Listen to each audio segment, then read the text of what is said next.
Heidi, we are all ready to go on this end when it's time to get the meeting started.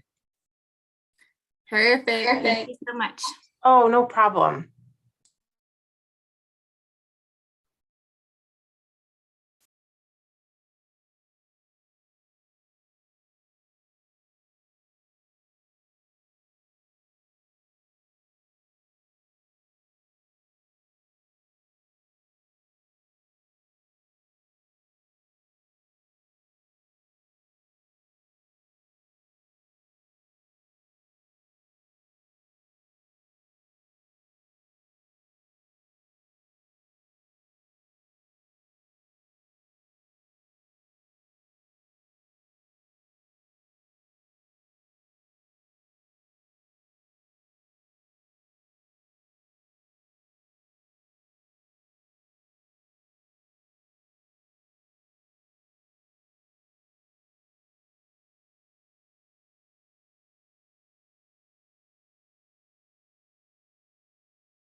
I think we have one more minute and then we're going to get started. I'm impressed everything got ready so quickly.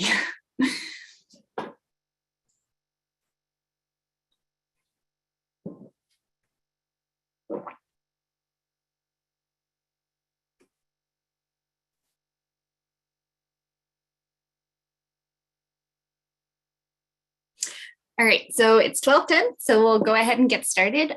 We are obviously still meeting virtually, but there are lots of ways to engage. You could either call into this Zoom meeting, leave us a voicemail, or send us emails. So by now, I think it's been almost 2 years of remote meetings, so I think most folks have figured out how to engage in this process, and hopefully we will be back in person soon. So with that, our first item is roll call. So Lisa, if you could go ahead and do that, and then we'll keep going. Certainly. Stacy Anderson, Present. Mirta Becerra, Present. Daniel Carlino, Present. John Contos, Here. Jordan Hess, Present. Gwen Jones. Looks like Gwen is here. We'll come back to her. Kristen Jordan, Present. Mike Nugent. Here. Thank you. Jennifer Savage, Here. Amber Sherrill, Present. Gwen Jones, Present. and Sandra Vasica, Present. and Heidi West. And I'm here. Everyone Okay. is here. Awesome. And then our next item is to approve the minutes from February 23rd, 2022. So without objections, those will stand approved. And then we'll go right ahead to public comment. And I see that Matt Larson has his hand raised. So feel free to comment.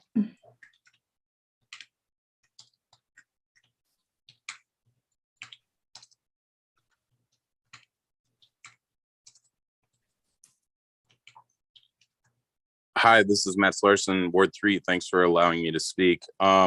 This is 2 years into us meeting virtually for all these meetings, but I would disagree that everyone has figured out how to attend here. Normally, we were having about 25 or 30 people attending physical meetings for City Council before the pandemic. And since then, we've had, a handful, including myself, attend these Zoom meetings. We've been told by the mayor that we would be reconducting in-person meetings by last month, but we haven't seen any movement forward except for the city to spend a bunch of money for all the equipment to facilitate these meetings, but not actually do them. So it would be really helpful for the entire community if people at City Council would actually facilitate the community, to be able to go to these meetings as opposed to just attending virtually, which is a total cop-out by the City Council. And I'd like to bring that to everyone's attention because they have the capabilities to do this, but they choose not to. All right, thank you. And I see that Diane also has her hand raised, so we'll go ahead and move on to, let's see. I think you should be able to talk now. Yes, thank you for hearing me. I'm Diane Densland Vickers. I live in Missoula. I like to disagree with Matt. I really prefer that I can attend meetings virtually. It's physically not possible for me to attend most of them. This way I get to stay tuned. So I'm perfectly happy with both the safety and the ease of the meetings being held in this format.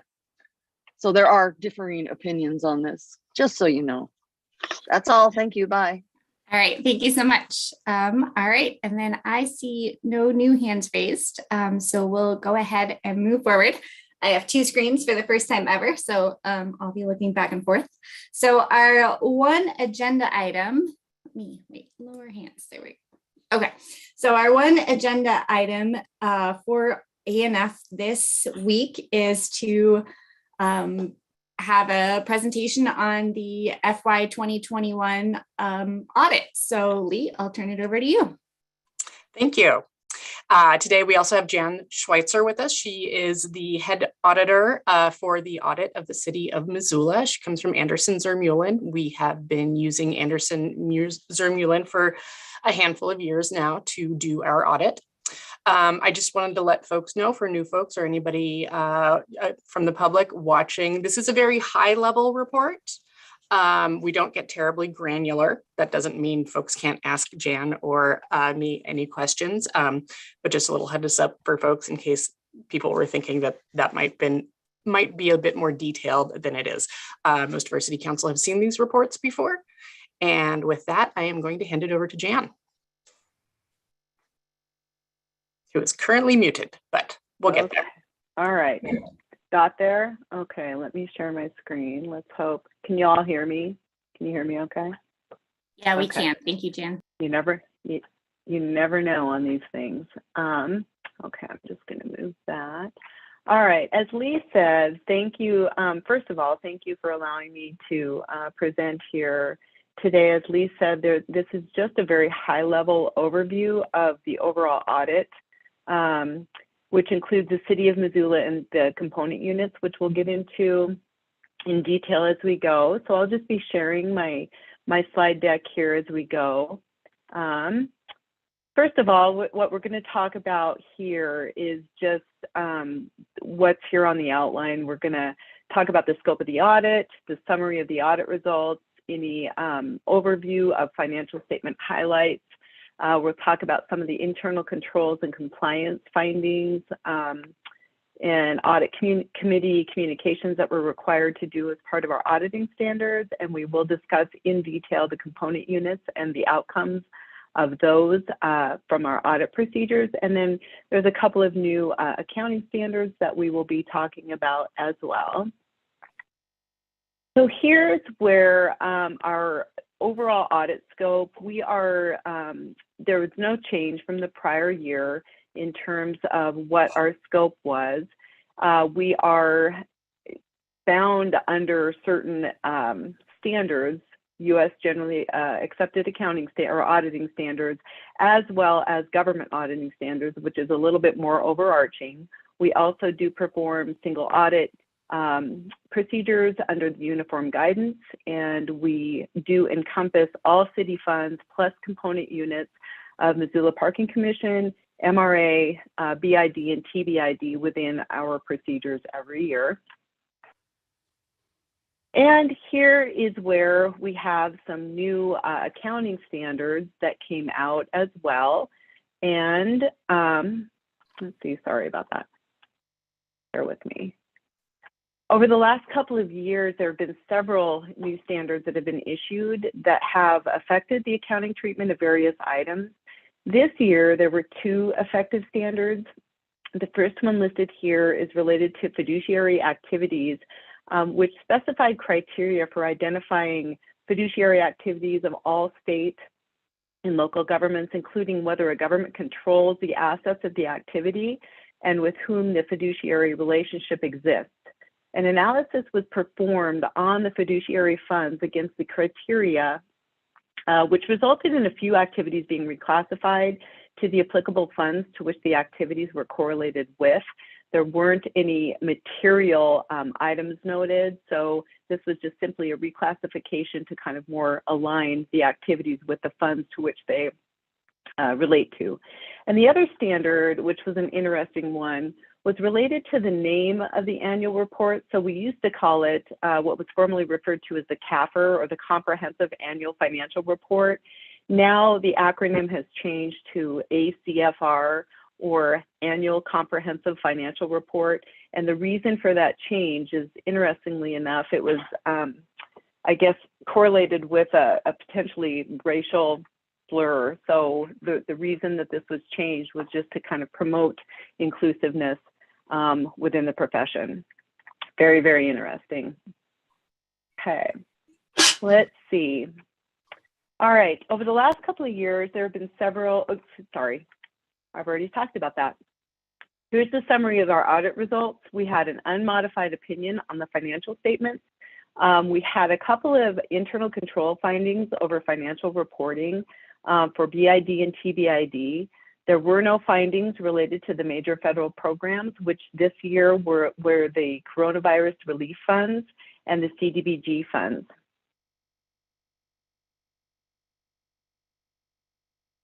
Okay, let's see. All right, now in the following slides, I'm going to review with you various financial statement highlights from a very high level. The majority of this information does come from the trend information and the financial information in the statistical section of the annual report and the financial section of the annual report. So as a preface to these slides, before I begin, I need to remind you that the city's financial statements really are presented in two different ways. First, there are government-wide statements that present the city's financial condition and operating results on a full accrual basis without regards to funds. And this presentation is in some ways similar to what nonprofit organizations or commercial businesses would use. So it gives an overall context of the financial viability and the operations of the city as a whole. The second set of financial statements within the annual report is on the traditional fund basis of accounting, with major funds presented separately and all other funds combined. And then there's also supplementary data in the annual report that shows information for each separate fund by fund type. So there's a lot of information. I think it was almost 400 pages this year, but there's a lot of information that you can glean from that. So what these slides do is it presents the city's financial information only. That is, we did not include the component units within these highlighted slides here. I also encourage you to read the management's discussion and analysis section of the annual report, where the city presents a comprehensive overview of the city's financial results for 2021. It's got very comprehensive verbiage in there, and it makes it easy to understand for those of us who don't want to spend time going through page by page of the annual report. But on this particular slide, the net position by fund type, we see the city's net position for the last 5 years on the full accrual basis of accounting. And that means that capital assets, including infrastructure and net of depreciation, are included in these in this depiction here. Hey, Jan, what you can glean from this, yes? I'm going to interrupt real quick. I Yeah. think Lee wanted to add something, and then I think maybe people can't raise their hands, possibly. I couldn't figure it out. We might need to fix that on the back end. So Okay. Apologies, Jan, and apologies to everybody else. I wanted to let folks know that you can actually read this audit report. We post it online on our website. So for the public, city council, anybody who is interested, if you go to the city of Missoula, navigate to the finance department, and you'll see a section called annual reports. And that is where this report that Jan is discussing is all the 300 plus pages of that report are. It was referenced in the referral, but I'm not sure that everybody sees that. So again, please just navigate to the city and then the finance department and then annual reports. Thank you, Jan. For a little light reading, right? all right, perfect. Okay. Thank you so much. We'll resume. I was actually going to mention that because you do typically post that very timely on your website. So thank you, Lee. So from this, net position increased in 2021 by approximately 10.7 million. It should be noted that this depicts all city funds, government, and enterprise, not just the general fund. So I do want to point that out. This is not just the general fund. We'll talk a little bit more about that later on. But if you are looking at the annual report, this particular information comes from page 22 in the annual report. Obviously, it's in graphical format in this particular slide, but you can find the numerical information on page 22 in the annual report. Okay. This graph shows fund balances on the traditional fund accounting model for the past 5 years. This is broken out by general fund and then all other funds. One thing to note is that in 2018, general fund revenues were higher than expected through receipt of fire revenues and development permit revenues. And then 2019 remained relatively flat for the general fund. And other funds showed a decrease of almost $1 million, which was primarily due to pending debt financing in the capital projects funds at that time. And then you can see the subsequent 2 years, both of those categories are changing over the course of those 2 years. Okay, let's talk a little bit about fund revenues. Here we see the breakdown of the city's revenues in its fund financial statements, broken out by general fund and other funds over the past 5 years. And just as a caveat, these are governmental funds only, includes not only the general fund, but special revenue, debt service, and capital projects funds. The revenues that are used in this particular graph don't include other financing sources such as transfers in or issuance of debt, primarily since those can vary so much year to year and could really skew trends as a result. So we don't typically include those in this particular graph, just so that we don't have skewed results all over the place from year to year. As a note, just as a reminder, property taxes provide the base for general government operations. They're supplemented by other sources such as state shared revenues, interest, and other sources of revenue. General fund revenues in total increased when compared to 2020 by about 4.6 million or 8%, and revenues for all other funds increased by about 1.5 million or 5%. So all in all, trends are great. Okay. Let's talk a little bit about fund expenditures. So very similar kinds of slides, but here we see expenditures on a fund basis, broken out by general fund and all other funds over the past 5 years. And the expenditures used in this graph do not include, such as it's similar to what the revenues did, don't include other financing uses such as transfers out, primarily, again, since those can vary so much year to year and they can skew trends as a result.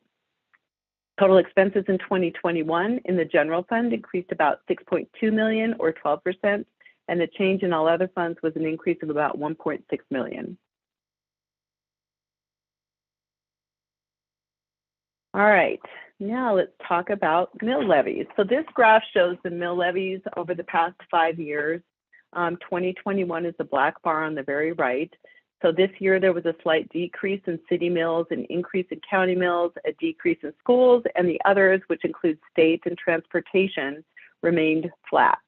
Overall, this graph gives a good depiction of each category and their changes over the past 5 years. And overall, total mills increased less than 0.5 percentage point over the prior year, so remained relatively flat.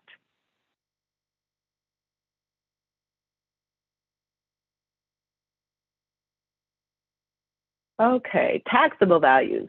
Here's another really useful graph that we typically show every year. Here we see the change in taxable value for the city over the past 5 years. And you can see in the last couple of years, it remained relatively flat when compared to 2020, which you can see pretty clearly on this graph. It looks pretty similar to the prior year. Whoops, sorry, getting click happy over here. Okay, debt margin. This is something that we always like to show as well. What the debt margin does, and this is in the statistical section of the report, as you look through the report, but what this represents is the limit as to how much general obligation debt the city can have. What that amount is it's capped at 2.5% of the assessed value of taxable property. So that cap for 2021 was about 241 million. The general obligation debt for 2021 was only about 3.6 million. So when you compare it to what that cap is that you can borrow, that represents about 1.5% of that capped amount. And so in just kind of as a comparison, in 2017, it was at 4.1%. Now you compare it to 2021, which is 1.5%. And I'll provide a little bit more context about that on the next slide. So this particular slide is it's a snippet from the annual report itself in the statistical section. But to help put that a little bit more into context, state statute sets the legal debt limit at 2.5%, like I said, of the total assessed value of taxable property. So the margin will change as taxable values change and as the debt balances change. So if new general obligation bonds are issued, the margin would decrease commensurate with the increase in the bond balances outstanding. So you can kind of see how that calculation comes into play. All right, now moving on to describing what we do with the component units. And as I noted a little bit earlier, the city's overall audit and the overall annual report include the activities of its separate component units.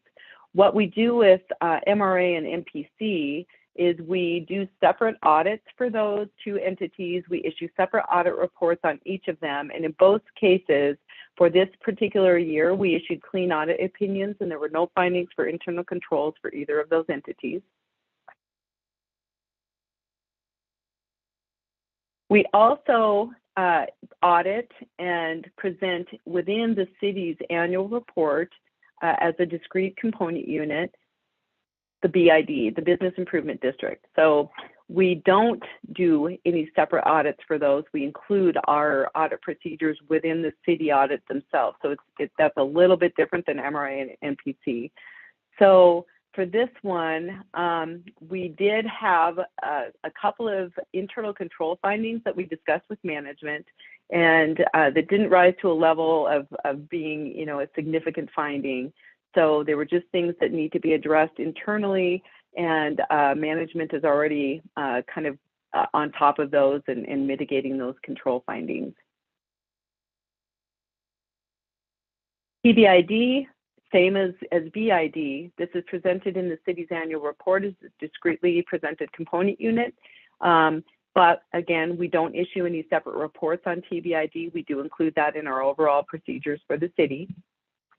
We did have also some internal control findings that we found related to some cutoff findings in terms of expenses being recognized in the incorrect period. We did discuss that with the outside accountant and with management, and they are on top of that one as well. So they've already put procedures into place to rectify that going forward. So we don't anticipate that being a similar finding.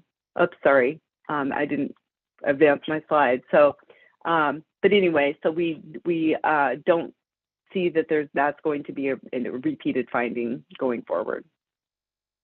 All right, so now what we need to do is talk about auditing standards that require that we report certain matters regarding the audit to those charged with governance. And so it's outlined here in this particular slide, what we call the letter to governance. So what we do is we talk about our auditor responsibilities. We do that at the beginning of the audit through our engagement letter. We also do it at the end through this letter to governance.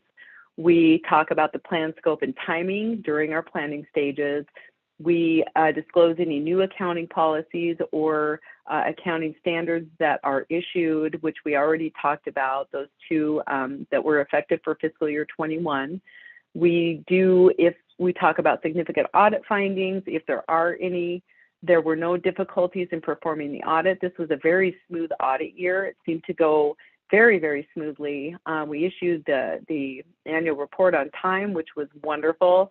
And there was no stress on our part. I don't know about Lee, but and her team, but it seemed to go very, very smoothly for us. So we really, really appreciate everybody's help in that regard. There's also other information included in the annual report in the form of required supplementary information, and also statistical information and just some other information that's not just financially related. There were no disagreements with management. Management is required to provide a written management representation letter that states certain things as boilerplate language that we then are able to issue our final report once we receive those written representations. And to our knowledge, there were no consultations with other accountants throughout the course of the audit. We do typically talk about certain things throughout the audit, whether it's new accounting standards or how to apply certain things, and just kind of generally consult with the management team. But that is in the normal course of what we do during our audit. Okay, now this slide is talking about a couple of standard changes that are on the horizon. The first one may or may not apply to the city, but it's about accounting for interest costs incurred before the end of a construction period. So it's related to capitalized interest. Again, may or may not apply to the city. The one that will be effective and will apply to the city in certain ways is one that's been in the works for decades, it seems like, but at least the last several years, they've been talking about this new lease standard. And what happens here is basically all leases have to be analyzed for what we call capitalization. So what would happen is it would go, it becomes a right to use asset where you would put an asset on the books, if you will, and a corresponding liability. So you have a very transparent look at what is in place for leases. And this is universal. It's not just applicable to governments, it's applicable to all entities across the board. There are a few scoped out exceptions, but this is going to be one of those accounting standards that's very sweeping in its effect on what this standard has on financial statements just across the gamut of industries that, so again, not just a local government issue. And with that, I think we're at the end. If there's any questions.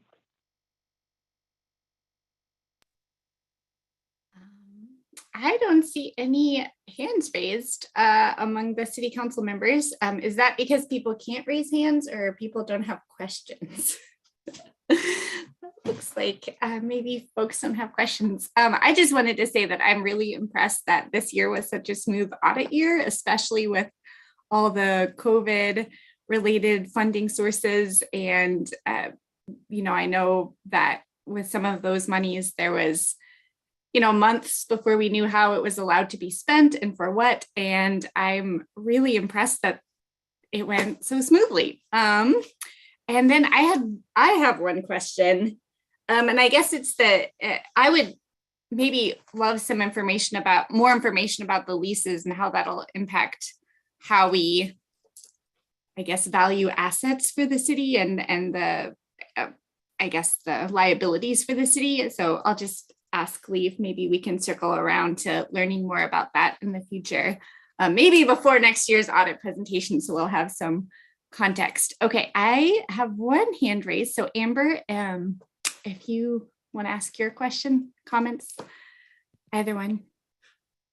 I don't know if this is this. I was one of the randomly selected city council people to do an interview with Jan. So thank you, Jan, this year. And I think that it's important as we look at this, look at these numbers, and we're all. Jan, you did a great job describing all of this to non-accountant people. But I also think that it's important to maybe understand in a broader context why we do these every year, as far as just a check and balances. And we did these in our nonprofit actually with ANZ as well, AZ as well. But would you just speak to that a little more? I mean, when we're talking about misappropriation of funds and things like that. Are you talking specifically the interview or the overall audit itself, Amber? Just overall, I mean, people that aren't familiar with audits, I think kind of go, they could glaze over with all the numbers. So just talking about the Sure. purpose for auditing, I guess.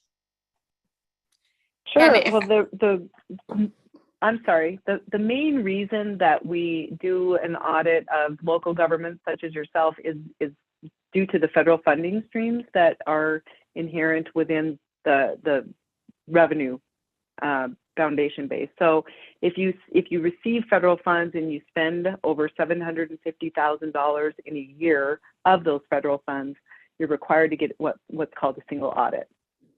Now, what an audit does is twofold. One, it provides kind of reasonable, what we call reasonable assurance, not absolute assurance over the financial reporting piece. So that's why we kind of go and look at the numbers. We don't test 100%.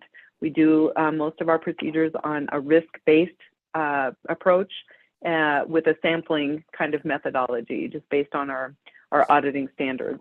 On the other side of it, the single audit piece, the major program pieces or the federal funding pieces, we're also required to select programs that fall under certain criteria, which may change year to year. So next year we may be auditing the ARPA funds. Next year we also may be auditing the transportation fund. So it just depends on where those fall. Within that, we have to comply with the OMB guidance that requires us to do certain procedures over the compliance piece and over the major program piece. So if there's any compliance related items or if there's any financial related items that fall into that, then that kind of comes into play. So those are the two major things. Now, you had mentioned, my interview with you, what we're also required to do is under what we call Statement of Auditing Standards number 99, which was issued years and years ago, but we are required to do additional procedures to identify risks that might be related to fraud or material misstatement. And so part of that is we inquire of different people throughout the organization, including those charged with governance. So this year I picked a couple of council members to talk to as well. But that all goes into our risk assessment. And then we determine, if there's additional procedures that we need to do from there. But that should give an overall kind of scope. Thank you. All right, so this is an informational only item this week, and I'll go ahead, if there's no other questions from council, I'll go ahead and go to public comment on this item. And I believe we have one hand up in the attendee list, and we have Matt Larson. Thank you, Matt Larson, Ward 3. Thanks for allowing me to speak again. Just wondering if Lee can answer whether or not Missoula is going to submit to the GFOA, the Government Financial Officers Association, for that award. I know there was some, they weren't sure about that, I guess, a few months ago when I requested that document. So wondering if that's going through. Also wondering if Jan, during the audit, encountered any issues with inventories, as the city has no complete inventory list of property, and how that maybe affected the risk scale. And yeah, just wondering if that's commonplace, that you don't see cities having inventory lists of all their equipment and property. Thank you. Stacy. I just want to call point of order that line of questioning was not appropriate, given that we do know our assets. We are just not required by law to specifically generate them for public requirement. Or big wow. Regarding the GFOA awards program, they have an awards program for a variety of reports. We do always submit our audit report, our ACFR, our annual comprehensive financial report. And we have received awards for this for more than a decade now. What we have not done in recent years is submit a budget report for the award. The annual report, the annual audited report, is something that is actually utilized when we maybe have an increase in our bond rating, or when we go out to issue debt. It's something that folks really want to look through that. They like to see that we have that award. It is not the same for the budget award. And we'd had capacity issues, so we were not able to do that for the last couple of years. Thank you, Lee.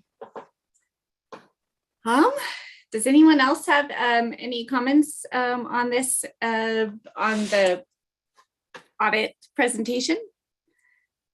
And I think it's our only agenda item today. So if no one else has any other questions, we can be adjourned. All right, thank you. Thank Bye. you, everybody.